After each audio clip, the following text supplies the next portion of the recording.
Welcome to Off the Post, powered by Coverall Exteriors and Lights on Electric. I'm Russ Cohen. We've got Anthony Mingione. And how are you? Doing all right, Russell. How are you this afternoon? Hanging in there. We got Michael Jello. Mike, how are you? I hate the winter. Well, you'll listen, find a few I'm people. done. I'm done on it too. Yeah. It's not going to be hard to find any takers on that one, on that take. And we have special guest Kevin Allen from Detroit Hockey Now and Hockey Buzz. Kevin, how are you? Well, I'm good, but I'm cold, so I'm with everybody else. This is really in Michigan. It's just been wicked. Yeah, you've had it worse than us. We have is a taste of what you've had. So I'm looking out my window, and I moved to my lake house, kind of a semi-retirement, and my entire deck is covered in about 2 feet of snow, and then my yard is covered in snow. I can't walk my dog. My dogs are just they glide in the yard. That's what they do. Yeah, that's exactly right. So, But let's get to the news of the day. Artemi Panarin does get traded. Really, nobody had the inside track on where he was going, and that's fine. The real winners here are the agents. It's not the Kings. It's not the Rangers. It's the agents. Why is it the agents? Because the agents make you sign a player with clauses like no trade, no move, 15 team this, limited that. And then when it comes to trading them, they're like, yeah, sure, I'll be happy to move, but I only want to go to this team. So like Panarin's like, I only want to go to the Kings. So then what does Chris Drury do? He goes to the Kings and says, all right, give me your best prospect. And I guess we could haggle over the pick. And so, Liam Greentree is a good player. He is. He's a really good player. I think he could be a second line talent. He's like a really good power play distributor. He's a good scorer. He's an excellent two-way guy. He could win a few more puck battles, but I think as he gets stronger, he will. And so, he's going to be a really nice player. The problem for Chris Drury is when he started to move out these players, Chris Kreider, Jacob Trouba, now Artemi Panarin, you don't get to replace them with equal talent. And even the young if you ever in that circumstance, it's very difficult, Russ. It's difficult, but you like to get it in the breadth of talent. Like if you're getting Greentree, you'd like to get two other really good players, and then you say, okay, maybe down the line it's worth it. But they're not. They're going to get, a third. I don't think they'll ever see the fourth. So, Kev, what do you think about the way the agents kind of I think they've changed the league because I think it's really hard to make these trades that where someone says they got a great haul. Yeah, no, absolutely. And, I still side with the players on this. I mean, if you can get them to give you that, I think the difference too is that players are really using those no trade clauses. In the old days, they would say, well, yeah, but I'll move if give me a chance to talk to the other team, and I won't be so harsh. They're not doing that anymore. I mean, Panarin basically said he wanted to go to Florida, but they couldn't figure out how to make it work, and then he said, it's the Kings. I want to go to the Kings. They can work it out. And he kind of, in my opinion, hurt himself a little bit because the reporting, and I'm assuming it was good reporting because it came from good people, was they wanted a $50 million deal, and it didn't matter whether it was 4 years or 6 years. Well, he didn't get that. He got 2 years at 11. Now that's an excellent salary, $22 million. But this is a guy that is always more than a point per game scorer his entire career. This is a exceptional player. Now the only problem is he's 34 years old. But I think there were teams that would have given him 3 or 4 years. CJ, I think, said that there was a deal where he had $40 million on the table. And so, my assumption was that was the Sharks. And I guess he didn't want to go there. Yeah, and I just believe, I mean, you never know with Yzerman. I think the whole league has accepted the fact that you never know what Yzerman is thinking. But if I had to guess, I would guess he would have given him, the same kind of deal, like $40 million over 4, just because of the consistency of Panarin. There's no sign that he's fallen off, and even though he's 34, he's just such a high yield guy, and so many teams are looking for that kind of player, the difference maker. So he probably took less to go to LA. I mean, that's sort of my opinion. One question I have for you, Rush, because I don't know the answer to this. Greentree, I've heard, is a good prospect, but why is he 20 playing in the OHL still instead of playing pro hockey. Well, just I don't think get I that. think he's wanting to build up his body and his speed. I think those are the two things that needed work. So I think the Kings are always of the let's over marinate guys, and it's worked out for him. Look at LaFerriere. I mean, he was a perfect example. He's turned out to be a nice player, and he was like a 5th-round pick. So I think Well, that's why. Well, Kev, the thing is, he's a January 1 birth date, so he couldn't go to the American Hockey League. Had he been That born too. the day before, he would have been able to. So they were stuck. Either And he didn't want to go, and he wasn't looking apparently at the college hockey route either here. So that was probably another. Again, Yeah. it comes up to wherever the player feels like they're going to be best. But have another thought about this with regards to if we sort of take it for word that LA was the only place that Panarin wanted to go. Is it possible he crafted his contract demand in such a way that it was going to be difficult for other teams necessary to do it, knowing full well that maybe then it gets him to the location that he really wanted to go to? What their cap is, you mean? Yeah, I think so. That's where the agent comes in. Yeah, the agents look at that. By making it and putting it out there that this is what I'm looking for. Yeah. Were other teams willing and going, I don't know if we're in on that. And then instead the agent knows he wants to go to LA and he's going to get whatever deal he gets from LA, even if it's shorter. That's what I was wondering. It seemed like it was sorted out pretty quickly. Like, the LeBruns and Friedmans had it sort of down, which teams were in it, which teams were willing to re-sign him, which wanted him as a rental. And so I think he had a good idea of what his options were. And I think he chose what he wanted to do. And he had to know what everyone was willing to give him. So he probably decided, okay, it's length of contract versus, and when you're 34, you want term, because you don't know either what you're going to be like. He'll be 35 next season, so that means really 37 when he's going to negotiate again.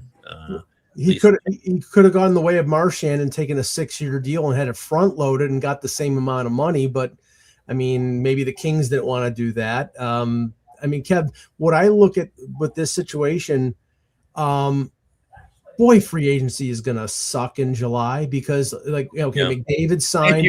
Thank you, Captain Obvious. No, I know.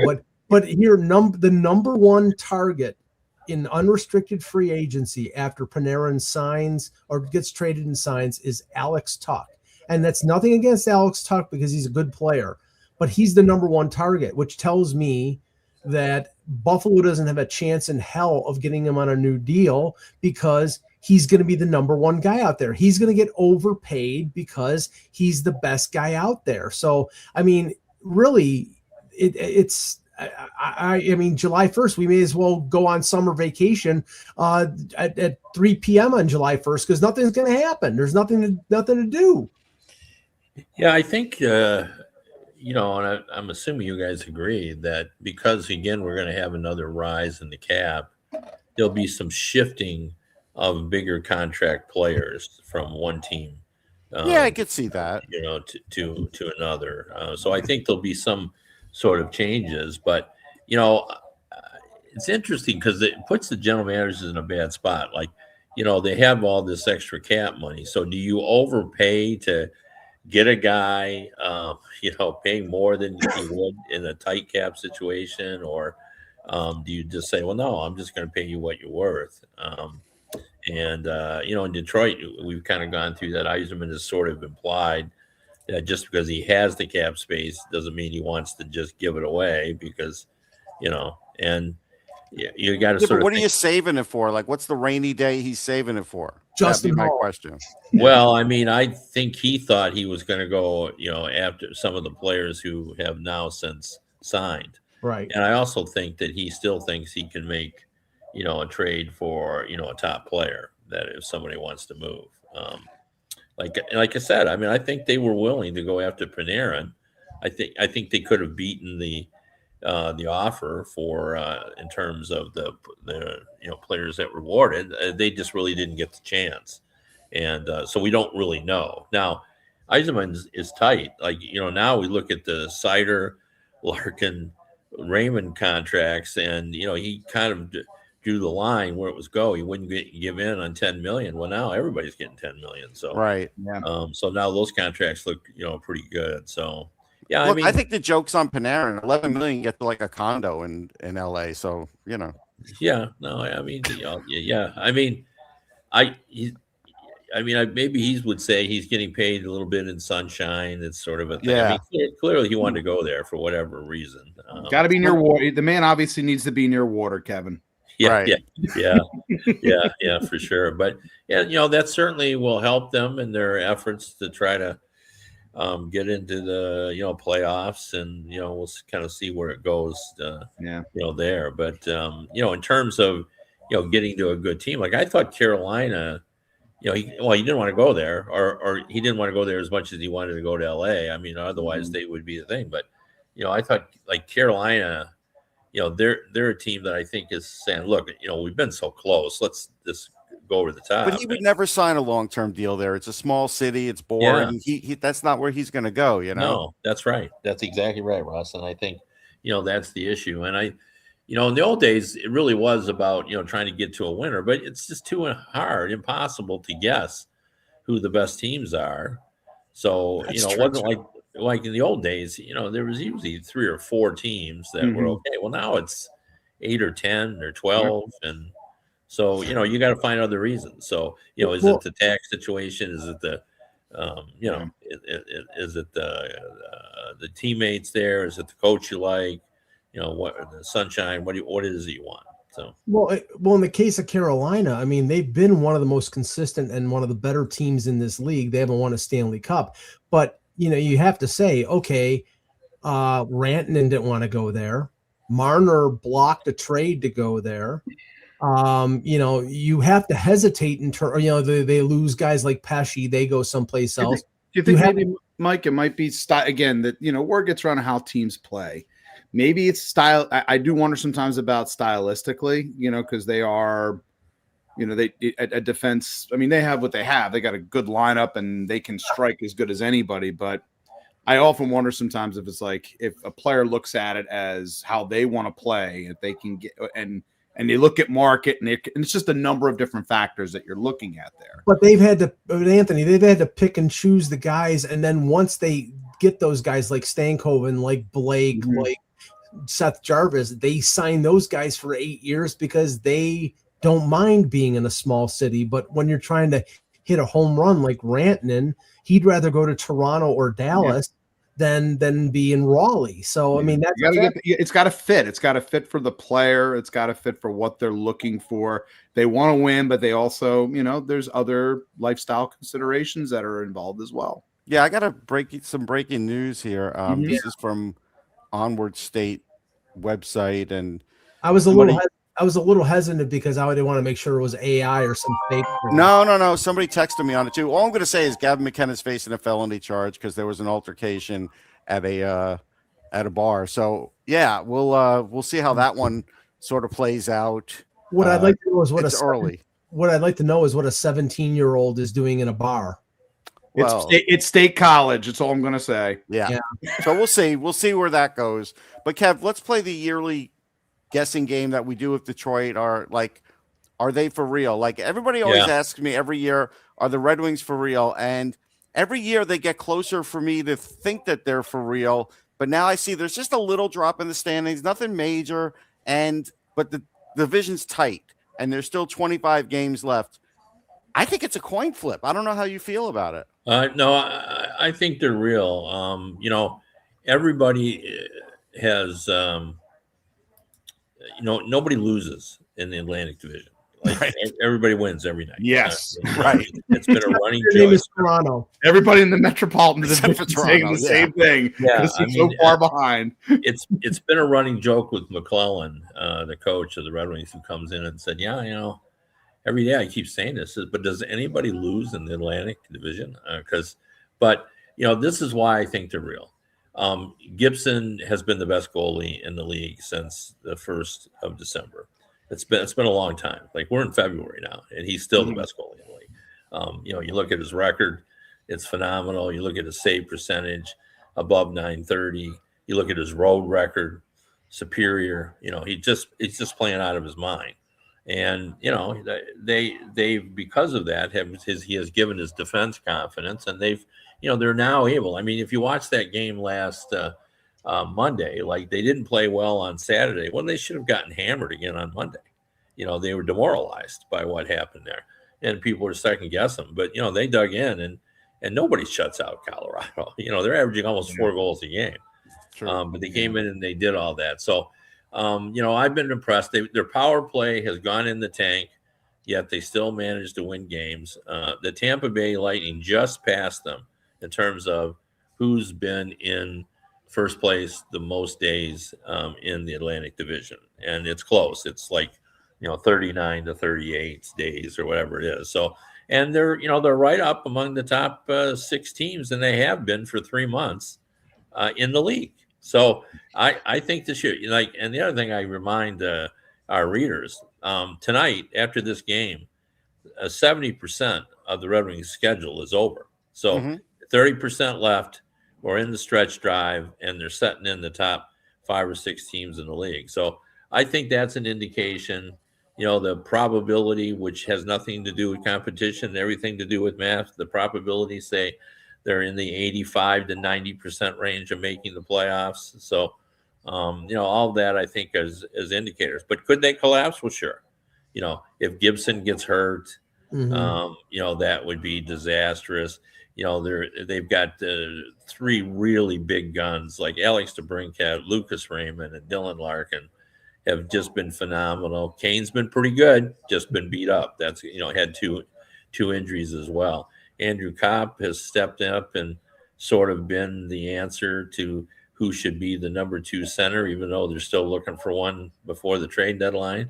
So they've got a lot going. And the other thing that's kind of lost in everyone is Seider and Edmondson, who's now hurt, but he'll be back after the Olympics.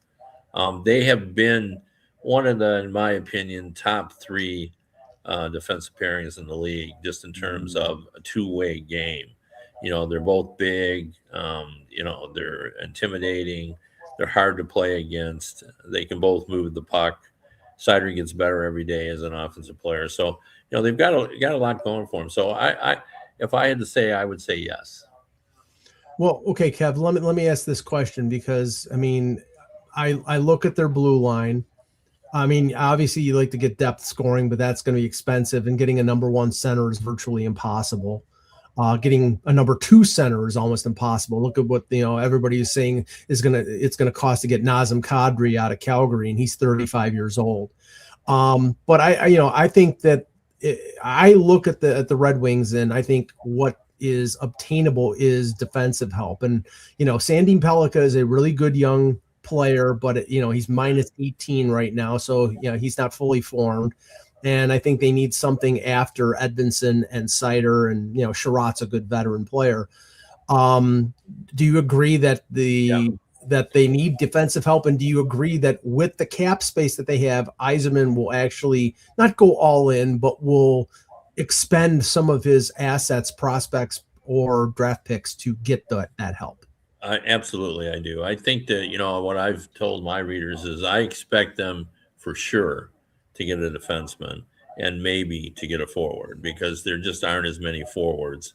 And I think he's going to be, he's going to be picky on both areas Yzerman I'm talking about. But in terms of the forwards, if he can't get exactly who he wants to get, I just think he'll say, well, we'll just try to get his goals with what we have here. But I think their first choice, and this is just a hunch, is Justin Falk. If you look at the way McClellan coaches, he really likes, kind of two-way defensemen who can move the puck offensively, but also play a little bit of a shutdown game as well. And he likes guys that can play big minutes. Like, I expect he'll play his top 4. They just re-signed Sherratt. That was a little questionable, though. Like, that was going to be my question. Those who watch the team, we don't think so. Okay. He basically got an average salary. What is it, 3.4 now? He got 3.5. He's 232 pounds. Yzerman wants a big physical defense. He gets 100 hits and 100 block shots plus that. every year. He's not an analytics darling for certain. That's the problem. Like people look at his analytics, but they like him, and he can play with Sider. He's been great for Sandin Pellikka, so they're pretty happy with him. Actually, they don't think that that's iffy at all. It reminds me a little bit, Kevin, of like Nick Seeler in some ways, like maybe a bigger version of like a Nick Seeler type, where you always have to have sort of that for all the stars that you might have on a blue line, you need those, you need the foot soldiers, so to speak. Yeah. I wasn't as taken aback by the Cap because I'm looking at it from the point of view of that hit for what he does as time goes on over the next few seasons. That minimizes to almost like a $2 million cap hit at most. No, but I mean, I do think they're happy with him. He's a pretty good leader in the room as well. But there's no doubt. I think Mike's right on. They want to change Sandin Pellikka. Now they love Sandin Pellikka, but he isn't ready. Like people knew he's not ready, but they were willing to live with that because he's playing 13 minutes. Sometimes he's been under 10. And he's got 6 or 7 goals, and that just reflects how talented he is. And he can play on the power play, and he's competitive. Like I think he could be kind of a Ryan Rafalski type two-way defender. If you remember, Rafalski was small, but he was competitive. Like he would try to ease you out on the board, and that's Sandin Pellikka. He competes hard. Like he's in there, swinging, but he just can't do it. He's just not ready, and he makes mistakes. And I think they would like to slide him down, and they'll probably send him down and say, we love you, kid. But in the playoffs, you're going to be 6-7. Maybe you'll get in some games if we decide we need more offense, but you may sit.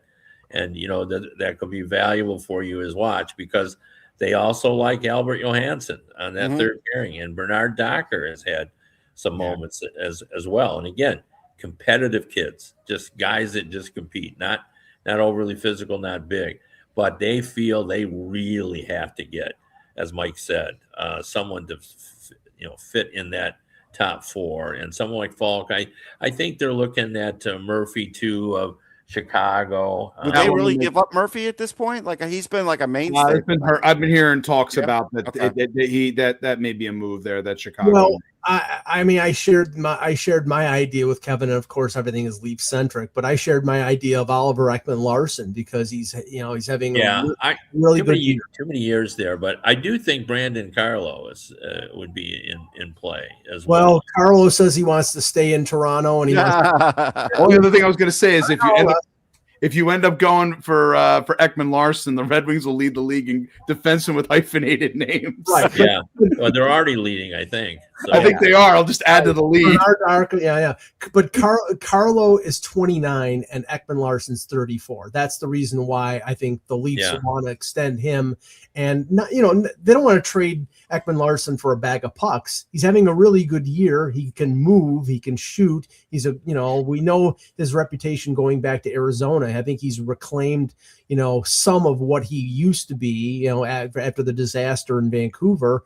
I think the Leafs are going to get something for him if they decide to trade him. If they don't decide to trade him, then, at 35 or 36, he could fall off the planet and then they get nothing for the guy. So, I mean, like if he was the only guy left as well, I think they're a little bit intrigued, even though he's really not a natural top 4, is Logan Stanley in Winnipeg. Yeah. Again, Yzerman seems to be kind of enthralled with the idea is that he's building a bigger defense, especially in his top 4. Yeah, but if he's got to play above, like I've seen him in the top 4, and you're right. I think they're bad.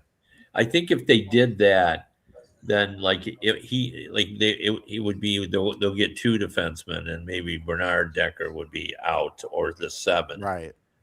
Something like of that nature. But they are intrigued by him. He's played well when he's played against Detroit. They've watched him closely, I know.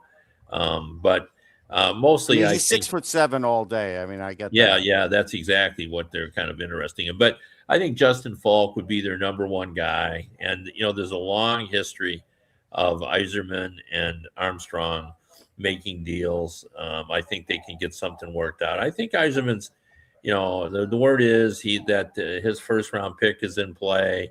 some of his younger players are in play as well. I think he'd move a second and a third. Like I think he can give them. To be What honest, prospects would he move though? He won't move the centers because they don't have enough of them. So I don't see him moving Nate Danielson, even though his Right. name is constantly, kind of thrown out there, Mhm. because they really can't afford to do that. They just So don't Carter have enough. Mazer, somebody like that. Well, yeah, but he hasn't played. He's been hurt again, Yeah. so all year. So I would think that he's not it, and they're not going to move Branzig and Nygaard. So it'll be, guys in the second tier, the Wallanders, who is going to play like he could play in the league right now. Wallander. Yeah.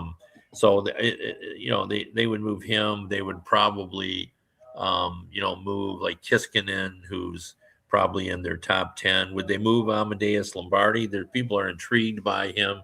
He's, he's had like 65 points in his last 60 AHL games. So, there's, people like that, I think they would move that would have some value out there. So, Kev, we have 2 days of the regular season schedule before the break.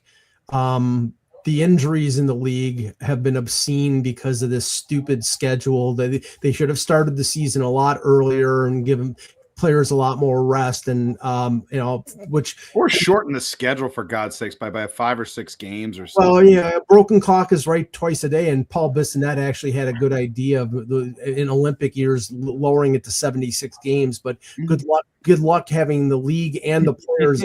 Yeah, they'll make less money, Mike. That's the problem. Yeah, exactly. But I wanted to finish the show here with your thoughts on the tournament itself, because I mean, obviously everybody's looking at it's going to be Canada, U.S. Well, I mean, we know how international hockey is. We know if there's a hot goalie, that they can stone a team. So, I mean, what are your expectations? Well, I mean, I think the top 3 are the ones we always expecting. I think Sweden's there as well. Yeah, I like Sweden. I do too. I'm big on that. And to be honest, this U.S. roster is the one we've been waiting for a while. And we thought, well, this is going to be exciting when, you're going to end up with Matthews and Eichel and Larkin and the Kachuk brothers, and, you got it all going on. But Hughes brothers. This season, and Quinn Hughes, but this season, like, it's kind of been a bad year for all those guys in terms of, they've been hurt. Some of the, like, Matthews numbers early on wasn't what, even now, even though he's got goals, his numbers aren't where they've been in the past as well. So it just doesn't feel like they're going great. I wonder why they didn't take Hudson. When you got a guy that dynamic, I get that he's young, but when you watch him play, how he changes the game when they need a goal and he just carries the puck in the zone, and then havoc just breaks out. Well, it's Hudson, it's Caulfield, it's Robertson. It's Bill Guerin is obsessed with size, and I get it, but they're playing in a building that's the size of the Memorial Auditorium. But the problem is there's not going to be fighting in Milan. There isn't. No, but there's good. You better tell the players. There's a good chance for physical play. I don't know about fighting in this case. I think there's going to be fighting between the NHL. And the IHF and the organizers over the arena. That's for sure. That fighting absolutely is going to be happening. And we don't even know if the plumbing's good there. Like, nobody's talking about that. That was. Are you questioning Italian plumbing? Yes, I am. Yeah. Let's go over there and flush the toilet and see. But I think it's still going to be a highly entertaining tournament to say the least. I think.